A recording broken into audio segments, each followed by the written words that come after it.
A ver, hay cuestiones que son centrales para analizar.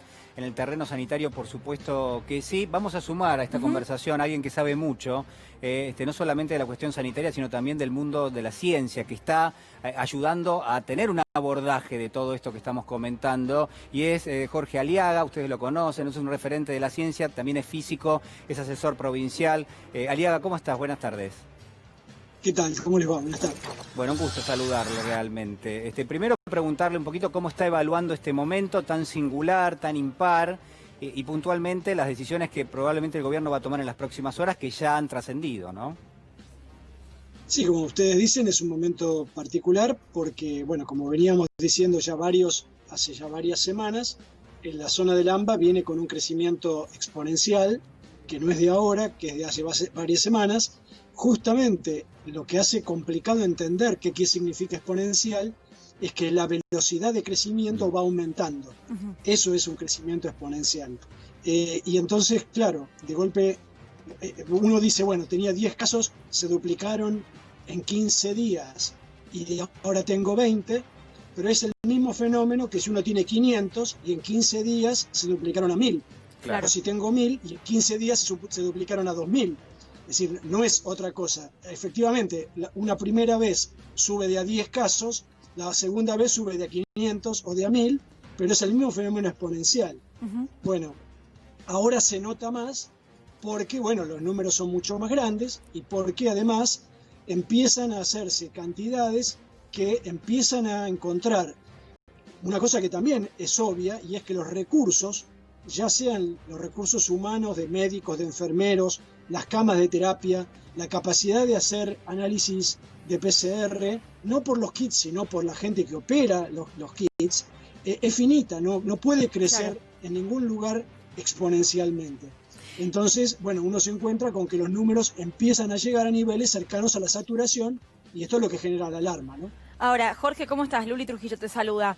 Teniendo en cuenta lo que puede pasar de aquí al fin de semana, es decir, luego del 28 en la zona del AMBA, ¿cuándo veríamos nosotros los resultados de una marcha atrás en la cuarentena más dura? Una cosa que ya se vio acá en Argentina es que nosotros tuvimos ese famoso pico que la gente habla. Nosotros tuvimos un pico, si uno mira los gráficos por fecha de síntoma, tuvimos un pico alrededor del 22, 23, 24 de marzo y tuvimos menos casos que esa fecha, más o menos para el 1 de abril. Y eso fue producto de las medidas de aislamiento que se tomaron entre el 12 de marzo las primeras y el 20 de marzo la cuarentena estricta. Lo que se ve es que a mayor cantidad de casos, cuando hay más circulación viral, la bajada empieza a ser un poco más lenta que la subida.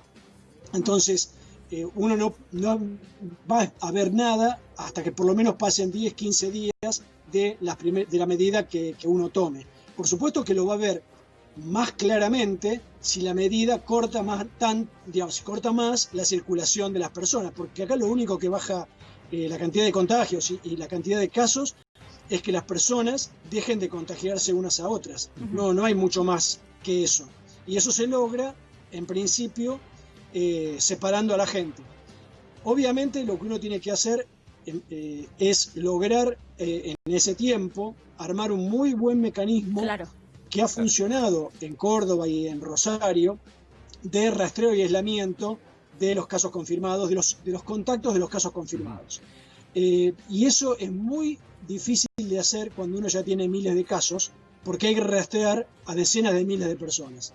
Para eso hay que volver a llevar los casos a menos de 100 por día y ahí sí aplicar ese rastreo y aislamiento muy estricto para lograr confinar el foco principal que hay en el AMBA, porque además lo que estamos viendo en las últimas semanas es que los casos están empezando a aumentar en el interior del país. Es decir, que esta zona tan activa en el AMBA empieza a generar contagios fuera del AMBA. Claro. Doctora Aliaga, quiero preguntarle por la ciudad de Buenos Aires. En términos políticos, lo que hemos visto es que los principales referentes del gobierno de la ciudad se mantuvieron refractarios a la idea rápida que la provincia quería de implementar de restringir la cuarentena, de volver a una especie de fase 1. Eso en función de, se supone, los números que maneja la ciudad de Buenos Aires. ¿Son confiables esos números? Bueno, Si ustedes miran, salvo un par de días, en los últimos 15 días prácticamente estuvieron oscilando alrededor de 500, 550 casos durante muchos días. Y en paralelo, la provincia de Buenos Aires subía consistentemente.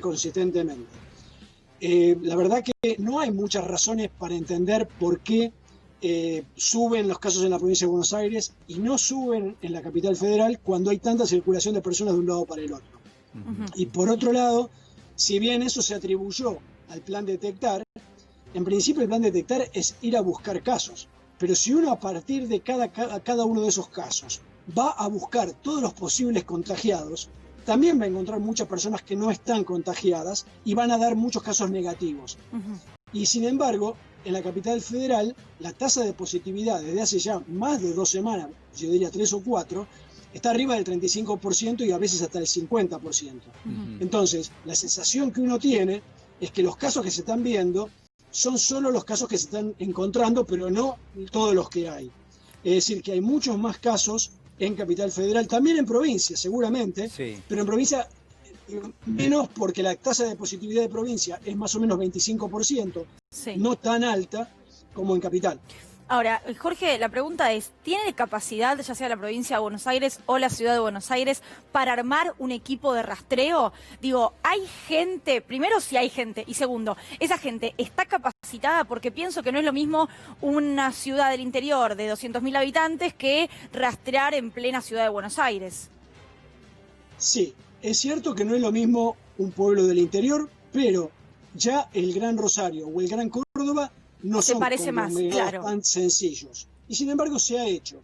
En la ciudad de Buenos Aires y el Gran Buenos Aires tiene, si se quiere, una ventaja, y es que tiene un montón hice la cuenta y lo averigüé, y ya de hecho hemos estado hablando incluso con el gobierno de la provincia de Buenos Aires, y ayer se abrió un primer centro en La Plata. Tiene en toda la zona del AMBA 145.000 alumnos de universidades públicas del área de salud, sin contar veterinaria. 90 y pico mil son de la UBA y casi 50.000 del resto de las universidades del conurbano.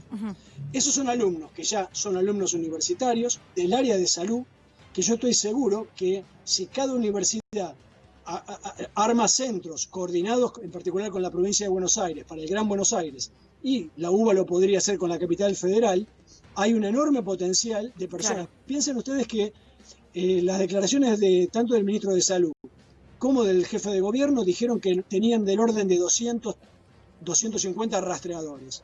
Y nosotros estimamos que debería haber por lo menos 10 veces más que eso. Es decir, en la ciudad de Buenos Aires del orden de 2.000, 3.000 y otro tanto o más en el Gran Buenos Aires. Bueno, estoy hablando de que en el Gran Buenos Aires solo hay 50.000 alumnos que podrían ser rápidamente entrenados para esa tarea.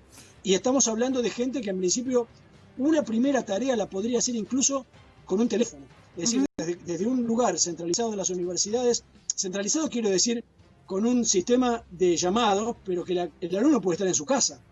Y maneja los llamados y rastrea los casos y le pasa la información al sistema para que después en todos casos vaya un efector al domicilio, si hace falta.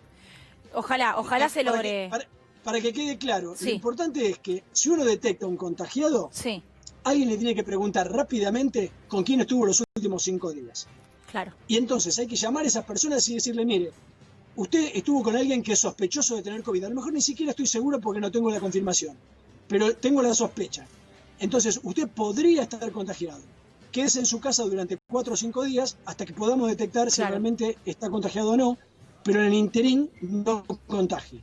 Claro, esa es la clave. Incluso, Jorge, para aplicarlo nosotros a alguien conocido o alguien que te comenta estuve con fulano, bueno, quédate en tu casa hasta enterarte si es o no positivo y ahí después vemos cómo continúa.